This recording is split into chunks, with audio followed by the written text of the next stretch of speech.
แผ่นที่สองทุกท่านเลยแผ่นที่สองเปาะอีเปาะเริงเลย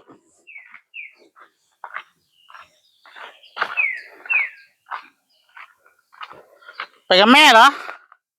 มาก็อยากไปเหรอหยุดไม่ได้ไปนะหมานะหยุดไม่ได้ไปกลับไปที่รถกลับไปไปกลับไปนอนที่รถใต้ถุนรถขึ้นข้างบนเหรอไม่ต้องไป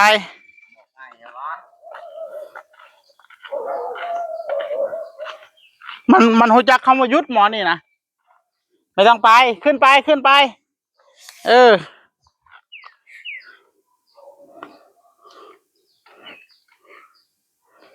เดี๋ยวเราก็เอาลูกหมูขึ้นไปบากตรงเทิงน้ำตาเอาลูกหมูขึ้นไปบากตรงเทิงน้ำเอาลูกหมูกับดิสอแล้วก็แม่งปลายเล็ก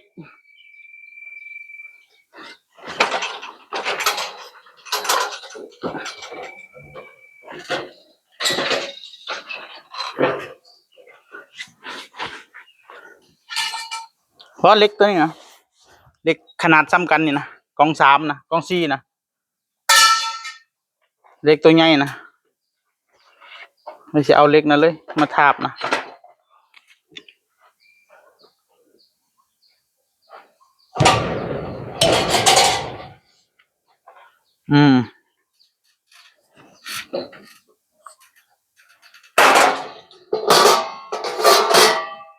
ขึ้นมา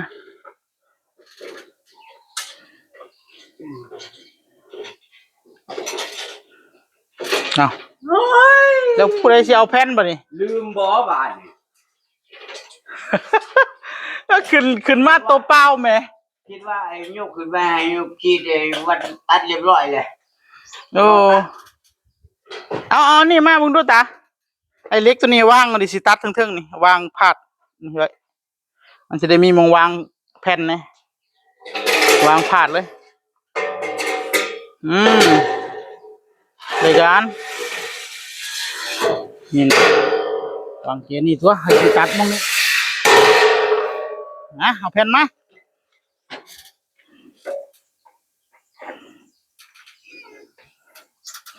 อึ๊บอ่ะ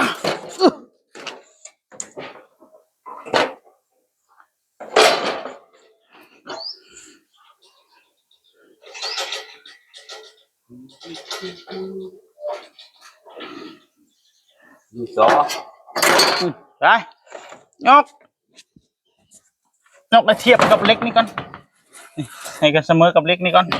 เล็กนี่นะค่าเล็กนี่นะอ่ะ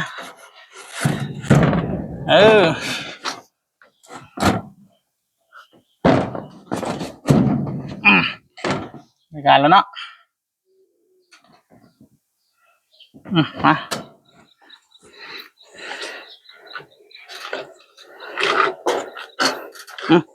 วางพี่น่ะโตเจ้าสิกายครับไปพุ่นฮะโอ้เสียวน้ำเจ้านี่ปะดินี่เป็นอะไรมันเป็นเตะไปแล้วเป็นบ่เตะง่ายเลยหัวผาดเจอกับกากบาทเลยเรียบร้อยที่บ้านคอยเลยปะนี่ดีแต่ไทยเราไปเราได้สู้ห้องเราเป็นห้องเก็บของได้ปะนี่ไรกะ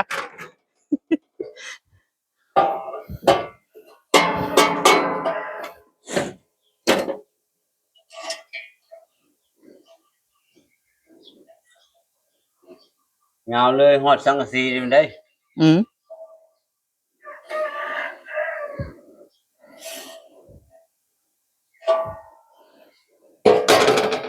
ได้การได้ฉากดูโอเคได้ฉากฮะ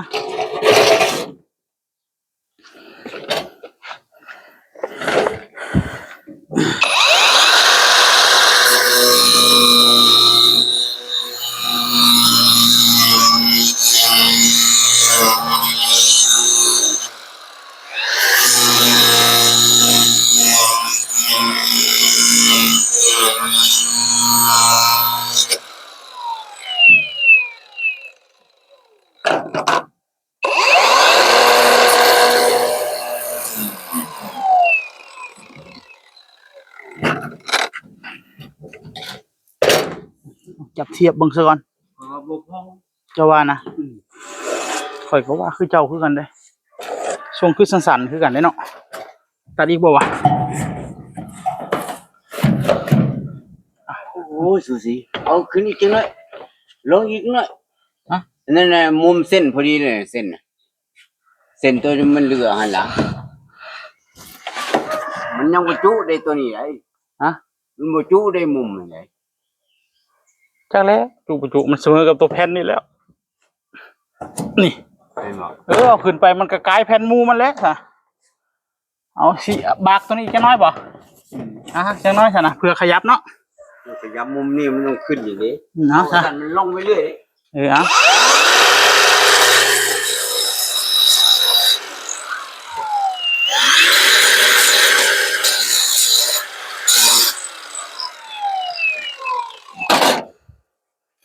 จับก้อยก่อนค่อยไปเอาแนวยิงก่อน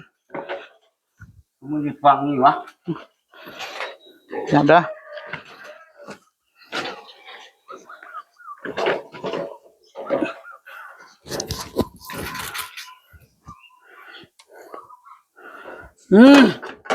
อ่ะจับปื้อ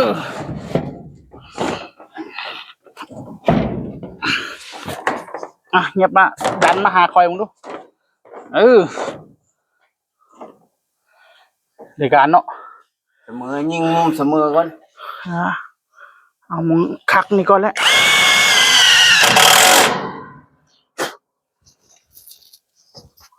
มันถึงได้เจ็บบ่ เจ็บแล้วได้ฉากขนาดเลยบัดอันนี้บัดได้ฉากเลยเนาะ ได้การเลยบ่ยกคือดีจังน้อยบ่ ตัวถึงไปคายตัวถึงก่อน คายตัวถึงเมื่อกี้ โอ้มันสิฮักเลยตาเดี๋ยวเจ้าดันขึ้นจังน้อยได้อยู่บ่ดันเอาแบบนี้เอาดู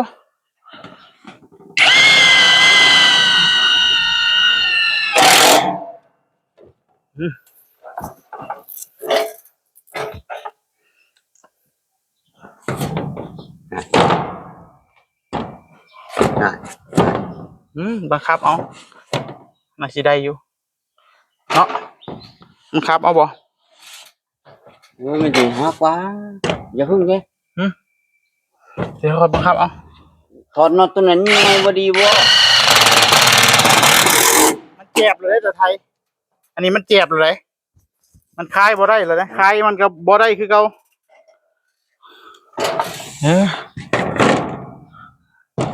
มันสิได้บ่ ได้นะเดี๋ยวอยู่ไว้เด้อนี่บ่สิกลัวบ่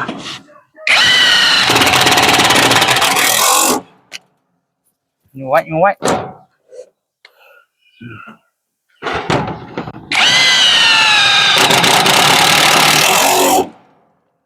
ให้ดิแล้วก็ยิงแล้วบัดนี้น็อต ได้แล้ว บ่ให้มันโกงนะสลัดตัวเฮาก็ได้ยิงรถหลายๆเดี๋ยวมันก็เศร้าโกงของมันเอง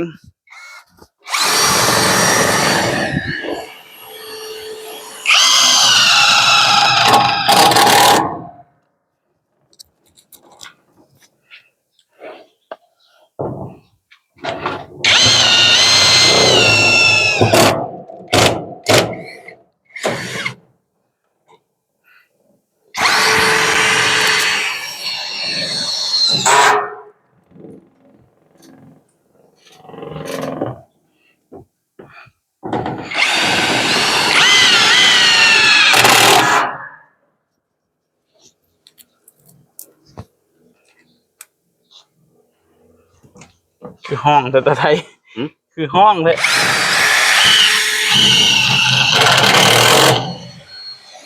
โอ้แตกเว้ยแม่งอันนี้โอ้แตกโอ้เสียเลยไหมยิงทีเลยเด้อไปหาแมงหัวใหม่ก่อนแตกเลยพี่น้องเอ้ยหัวแตก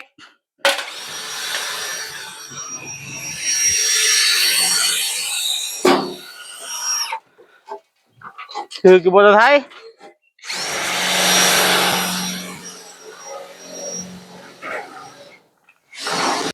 เป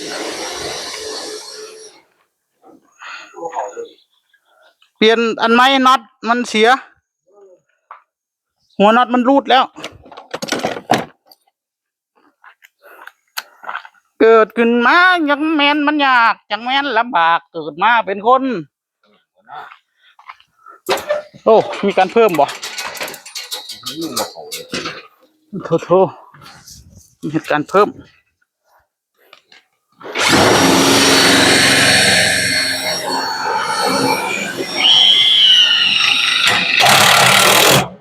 ไม่ได้แต่ไทย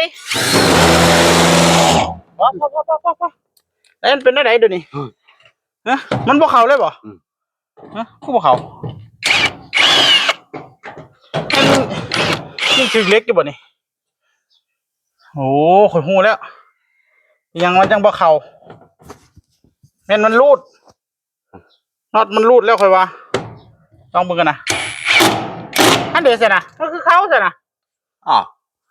ว้าย โอ้จบเลยดอกแบบ ไปอยู่ประเทศได้ออกแห้งอยู่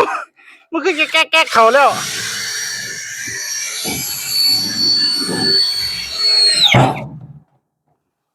เอ้าตัวนี้เจ้าก็ยิ่งบ่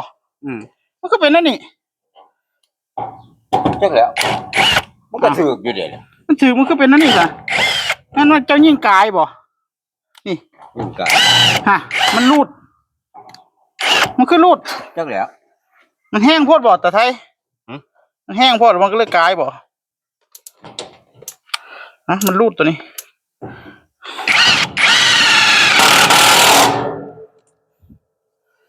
เจ้าคือยิงรูด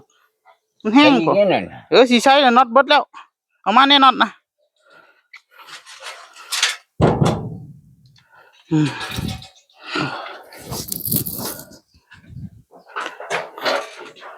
แค่ละต่อ จักดึกทิมหรือบ่โอ้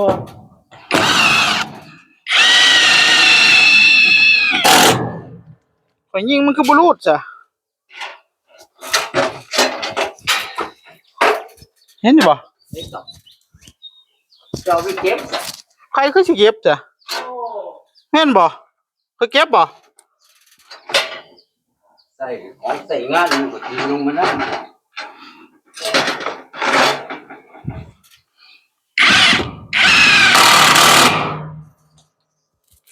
นยิงแกไหนมันคือได้รูดวะ แปลกขนาดนั้นแล้ว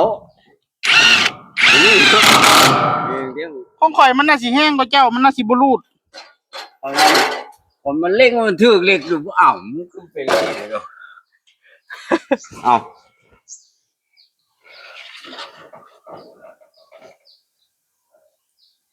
ถึงแล้วบ่ตึงๆนั่นนะแห้งๆนั่นนะยังย้อนอยู่เดี๋ยวดึงครึ่งๆนั่นนะไป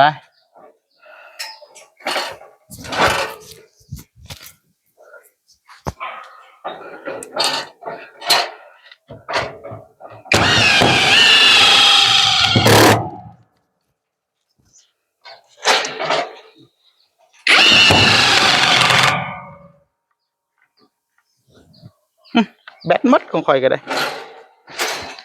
มีแต่แนวเถอะวะว่าเอาตัวนี่ไปยังฮะอะไรตั้งเอาดิยังอะไรตั้งนี่บึกสักก่อนนะแบตมดแล้วต้องเอาไว้ใช้ขา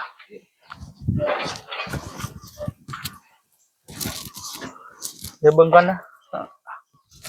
เราใส่ได้ตั้งอันใดดิ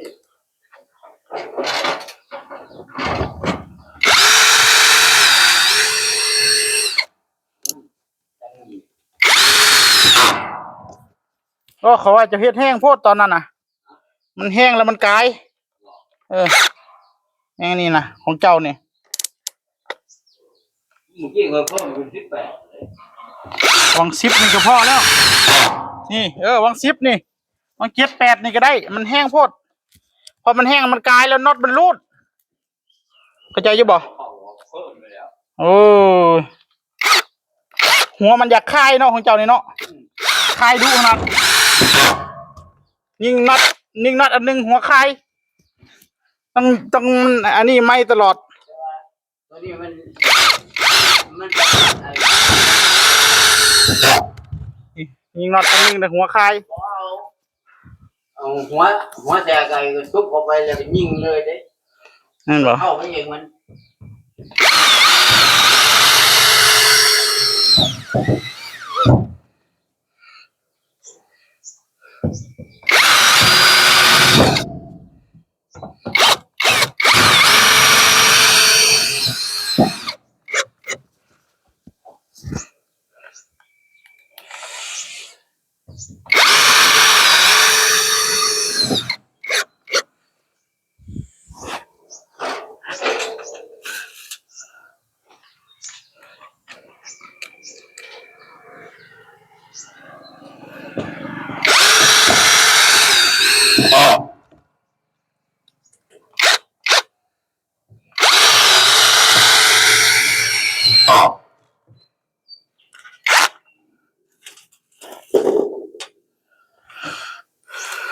เดี๋ยวค่อยไปเบิ่งเศษมันก่อนเด้อตาไทยเด้อเดี๋ยวมันมีเศษนะ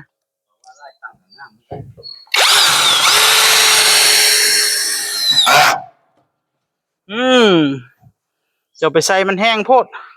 มันก็เลยกลายตัวนี้นะตัวนี้เอาไปสาดแบตก่อน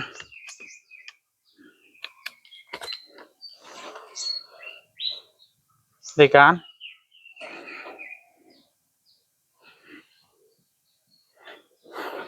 เดี๋ยวเขาไปเบิ่งก่อนเผื่อมันมีเศษตัวใหญ่พอดีนี่พี่บ่าวเอาปลาคอใหญ่ก่อนแล้ววะไปยิงปลาคอใหญ่ โอ้เห็นปลาลูกไปเอาปืนเลย เดี๋ยวทันทีแล้วแหละ อยากได้บ่ได้ปลากันเลยเห็นพายไปตลอดแม่นี่เห็นเราไปใส่เราพายตลอดเลยบ่ได้มักบ่ได้หาบ่ได้ยังพายเอาไว้ซื่อๆนี่พายไป